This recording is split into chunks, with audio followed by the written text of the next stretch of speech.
आज 10 फरवरी है और 10 फरवरी को वर्ल्ड पल्सेस डे यानी कि दालों का दिन मनाया जाता है और ये आलमी तौर पर मतलब इंटरनेशनली मनाया जाता है। इसमें कोई दो राय नहीं कि हर ग़िज़ा के अपने फ़वाइद होते हैं और स्पेशली दालों को हम ज़रा फॉर ग्रांटेड लिए हुए होते हैं, लेकिन दालों के भी अपने बड़े फ़वाइद होते हैं। बड़ी इसमें प्रोटीन बहुत हाई होता है, विटामिन और बाकी की चीज़ें तो होती ही हैं, लेकिन ये प्रोटीन का बड़ा ज़बरदस्त जो है वो ख़जाना उसमें मौजूद होता है। मगर आखिर सवाल ये है कि कौन सी दालें खाएँ और कौन सी दालें जो हैं वो ऐसी खाएँ जिनसे जल्द भी निखर के सामने आए। आप दाल खाते हैं?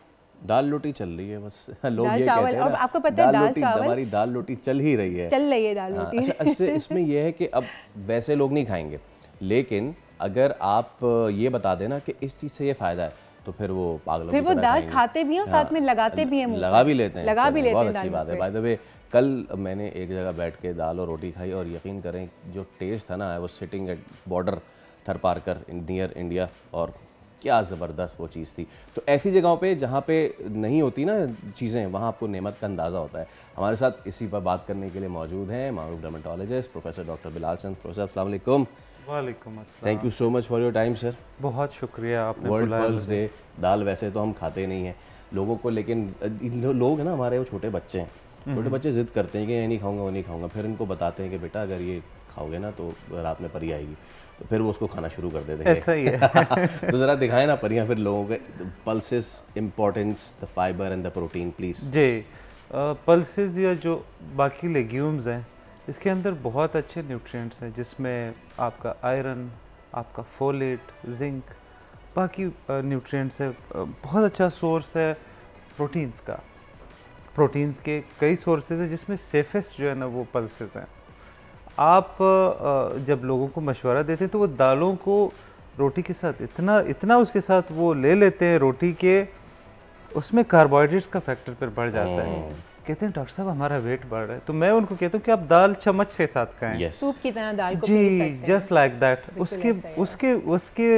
उस तरीके से लेने से आपका वेट भी नहीं बढ़ता, और जो उसका हेल्दी साइड एस्पेक्ट है ना, वो आपकी लाइफस्टाइल में नज़र आना शुरू हो जाता है। डॉक्टर साहब, इससे पहले कि हम ये आगे बढ़ाएं, हम बता दें कि इस वक्त हम बोल्ड ब्रेकिंग्स पर फेसबुक पर लाइव हैं। अगर आप डॉक्टर बिलाल से कोई सवाल करना चाहते हैं तो फेसबुक पर हमें लिख भेजिए, आपके सवालों के जवाब फ़ौरन मिल जाएंगे। जी प्लीज़। जी, खुराक का बहुत ज़्यादा असर है आपकी बॉडी पे और स्पेशली स्किन के ऊपर। मैं मिसाल देता हूँ, दाल के साथ साथ आप जो फैटी फ़िश हैं, सालमन, हेरिंग वगैरह, इसमें ओमेगा 3 फैटी एसिड्स हैं। इसके अलावा जो आपके सिट्रस फ्रूट्स हैं, उसमें विटामिन सी का बहुत अच्छा सोर्स है। विटामिन सी आपको पता है स्किन की ब्राइटनिंग के अंदर उसका बड़ा रोल है। इवन खून की कमी दूर करने के लिए कोलेजन प्रोडक्शन में विटामिन सी का बहुत बहुत बेहतर रोल है। और भी आपके जो खुराक है, जैसे ब्रोकोली है और टोमेटोज़ रिच विटामिन सी का सोर्स है। जब हम एशियन फूड की बात करते हैं ना, तो सिर्फ दाल नहीं बनता, उसमें टोमेटोज़ भी डालते हैं, उसमें आपका प्याज भी डलते हैं और बहुत सारी चीज़ें डलती हैं, तो वो एक बहुत अच्छा कॉकटेल बन जाता है न्यूट्रिएंट्स का। डॉक्टर साहब मुझे बताएं कि अगर मैं गलत हूँ, कहा जाता है कि दाल और चावल का जो कॉम्बिनेशन है वो प्रॉपर प्रोटीन सोर्स का है। लाइक अगर आप दाल और चावल साथ मिला के खाते हैं, साथ में ऑब्वियसली सब्जियां भी लेते हैं सैलड की सूरत में, तो वो आपका एक प्रॉपर प्रोटीन मील बन जाता है। Is that true? इसमें जो चावल की जब आप बात करते हैं, तो हम अमूमन चावल से लोगों को बहुत ज़्यादा चावल खाने से रोकते हैं, क्योंकि आपका जो वेट गेन है वो चावल, आपकी गंदम से बनी हुई जितनी भी चीज़ें हैं वो, पोटैटोज़, इन चीज़ों से वेट गेन होता है। शुगर, ये 4 चीज़ें वेट बढ़ाने में बहुत ज़्यादा इनका रोल है। आप दालों को किसी और कम्बिनेशन में भी ले सकते हैं जिसमें वेट गेन का एलिमेंट कम हो। आपको पता है ना, ओबेसिटी का एक पैंडेमिक आया हुआ है, पूरी दुनिया ओबीस होती जा रही है। ओबेसिटी मीन्स कि आपका डायबिटीज़ का रिस्क, आपके कार्डियोवास्कुलर डिजीज़ का रिस्क, तो ये सारी चीज़ें ओबेसिटी के साथ साथ जब बात मोटापे तक जाती है, तो अक्सर लोग आते हैं, डॉक्टर साहब मेरा नेक जो है ना उसका कलर डार्क होता जा रहा है, आर्म पिट्स डार्क हो रहे हैं या नकल्स डार्क होते जा रहे हैं, इसका कुछ करें। इवन कुछ लोगों के फेस के ऊपर ना ओबेसिटी रिलेटेड चेंजेस आ जाती हैं। हम उस चेंज को कहते हैं अकेंथोसिस नाइग्रिकेंस। आपने देखा होगा एक वेलवेटी स्किन बन जाता है गर्दन के ऊपर। यानी खुराक का इतना असर है आपकी स्किन के ऊपर कि आप सोच नहीं सकते।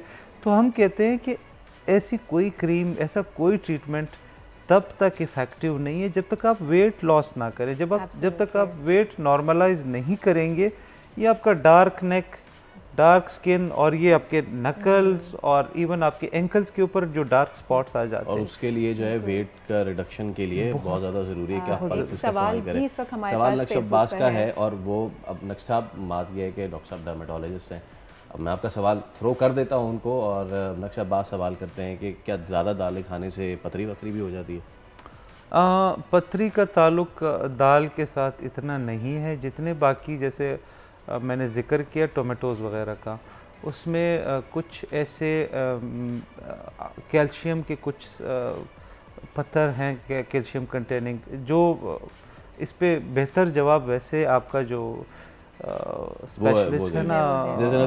जी एक और क्वेश्चन आया कि मसूर की दाल जो है वो डाइजेशन के लिए कैसी है? देखिए डाइजेशन ये एक जनरलाइज्ड क्वेश्चन है। एग्जैक्टली डाइजेशन आपके इंडिविजुअल टू इंडिविजुअल वेरी करता है।